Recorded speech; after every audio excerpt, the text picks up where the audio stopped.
Hello friends, good morning. This chapter is in English. Now I am translating in Gujarati. Mohan was born in a family of musicians. Mohan એ સંગીતકારોના પરિવારમાં જન્મ્યો હતો.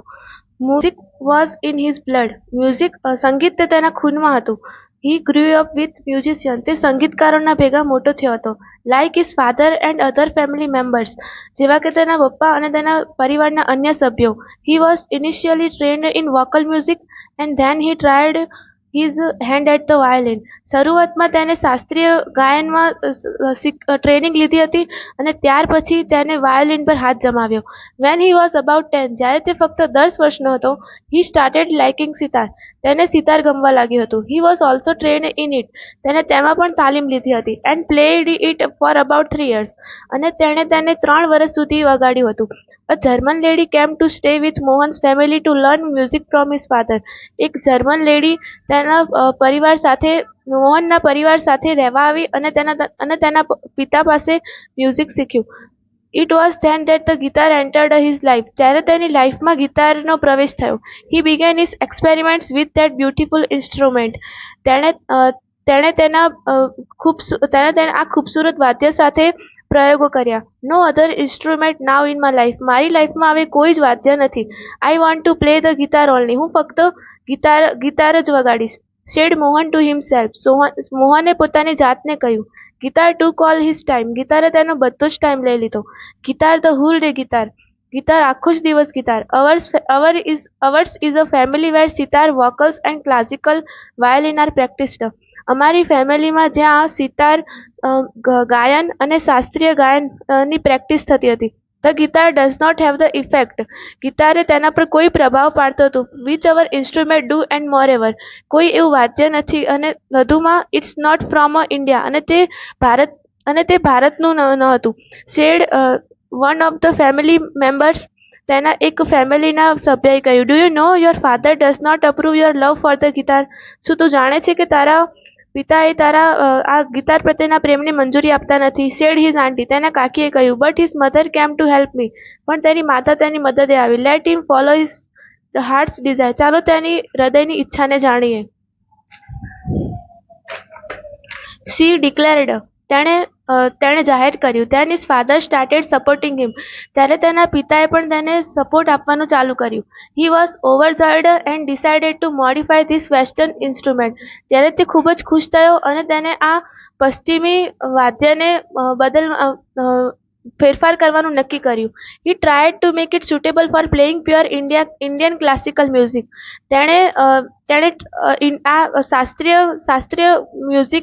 શાસ્ત્રીય music વગાડવાનું ચાલુ કર્યું. He spend 2 more years with guitar only. તેને ફક્ત 2 વર્ષથી પણ વધારે સમય ગિટારને આપ્યો હતો. One evening there was a gathering of close family friends. એક સાંજે તેના નજીકના કૌટુંબિક મિત્રનો સંમેલન હતું. In this small gathering Mohan's brother sister and nephews. આ નાના સંમેલનમાં મોહનના ભાઈ બહેન અને તેના ભત્રીજાઓ કે જે આર્ટિસ્ટનું પરફોર્મિંગ કરવાના હતા. Played music on there classical instrument. અને તેઓ શાસ્ત્રીય મ્યુઝિક વગાડતા હતા. There was a great appreciation. આ ખૂબ જ સરસ મોકો હતો. Mohan too expressed his to wish to perform. Mohan પણ તેમાં પોતાનું પરફોર્મન્સ એક્સપ્રેસ કરવાની ઈચ્છા ધરાવતો હતો. He played on guitar. તેણે ગિટાર વગાડ્યું. After his performance a relative said. તેના આ પરફોર્મન્સ પછી એક સંબંધીએ કહ્યું. You need to work very hard with the new instrument. તારે આ નવા વાદ્ય જોડે હજી વધારે મહેનત કરવાની જરૂર છે. One of the relative said. તેમાંના એક બીજા સંબંધીએ કહ્યું. If it were the sitar you would have been in competition with your brother and sister. જો આ સિતાર છે તો તારે હજી તારા ભાઈ અને બહેનથી જો તું સિતાર સારું વગાડ્યું તો તારા ભાઈ અને બહેનથી તારે સ્પર્ધામાં હોત. You have already spend 2 years on it. તે પહેલેથી જ આના પર 2 વર્ષ વિતાવી ચૂક્યો છે. But still this instrument needs more. પણ તારે હજી પણ આમાં વધારે મહેનતની જરૂર છે. After his performance someone said. તેના આ પરફોર્મન્સ પછી કોઈકે કહ્યું.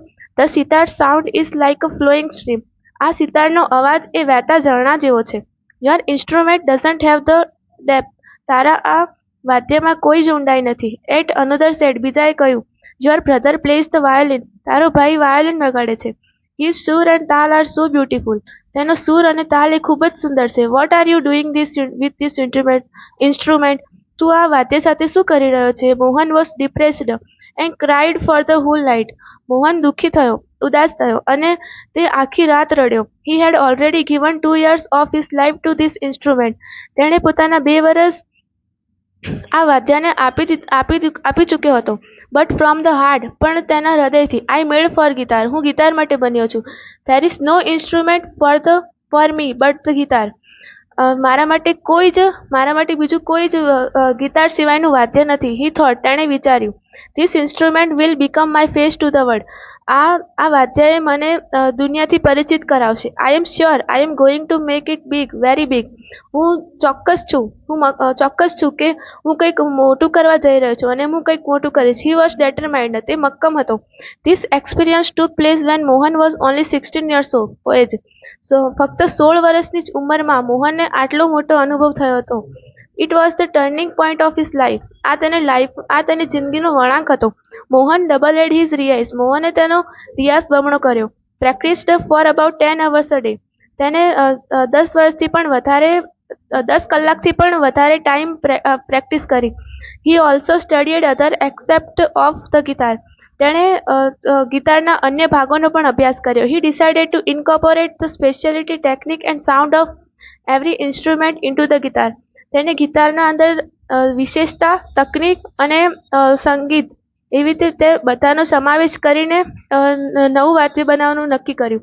He wanted to invent something. તે કંઈક એવું બનાવવા માંગતો હતો વિચ ગેવ ધ સાઉન્ડ, કે જે એવો અવાજ આપે the end tune of the western guitar, જે પશ્ચિમી ગિટારના જેમ. But could be played like an Indian Veena.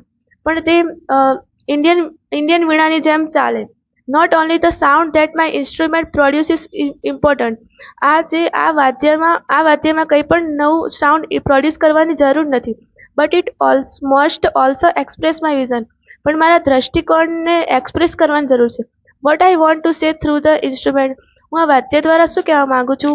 He said to himself. તેણે પોતાની જાતને કહ્યું. And finally with untiring efforts, તેના અથાગ પ્રયત્નો and understanding of ragas, he created the wonderful Mohan Veena. અને તેના આ રાગના સમજણના લીધે તેણે એક અદ્ભુત મોહન વીણા બનાવી. Today the world knows Mohan as Pandit Vishwa Mohan Bhatt.